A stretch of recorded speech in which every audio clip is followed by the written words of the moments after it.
ദൃശാ ദ്രാക്ഷീയസ്യ ദരദലിതനീലോൽപലരുചാ ദേവീയാം സംദീനം സ്നപയ കൃപയാ മാമഭിശിവേ അനേനായം ധന്യോ ഭവതി ന ച തേ ഹാനിധിയത വനേ വാ ഹർമ്മ്യേ വാ സമകരനിപാതോ ഹിമകരഃ.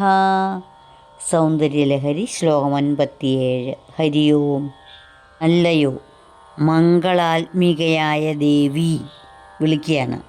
അതിദീർഘമായതും അല്പം വിടർന്ന കരിങ്കൂവളപ്പൂവിൻ്റെ കാന്തിയോടുകൂടിയതുമായ നോട്ടം കൊണ്ട് വളരെ ദൂരെ നിൽക്കുന്ന ദീനനായ എന്നെയും കൂടി കൃപയോടെ സ്നാനം ചെയ്താലും അങ്ങനെ ചെയ്യുന്നതുകൊണ്ട് ഇവൻ ധന്യനായിത്തീരും. ഇതുകൊണ്ട് നിനക്ക് ഒരു ഹാനിയും വരുന്നതുമില്ല.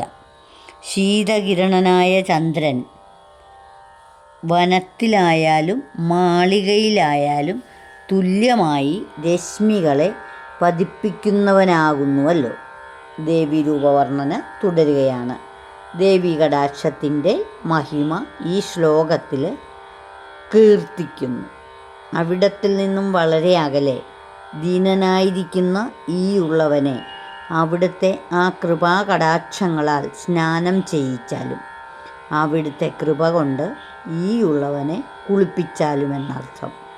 ആ ചന്ദ്രകിരണങ്ങൾ വനത്തിലും മാളികയിലും ഒരുപോലെ വിതറുന്നതിന് പ്രാപ്തമാവുന്ന പോലെ അവിടുത്തെ കൃപയ്ക്ക് പാത്രമാവുന്നതിന് പണ്ഡിതനും പാമരനും തമ്മിൽ എന്തു ഭേദമാണുള്ളത്?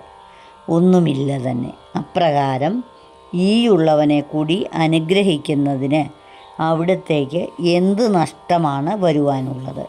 ഒന്നും തന്നെ വരികയില്ലല്ലോ. ഹരി ഓം.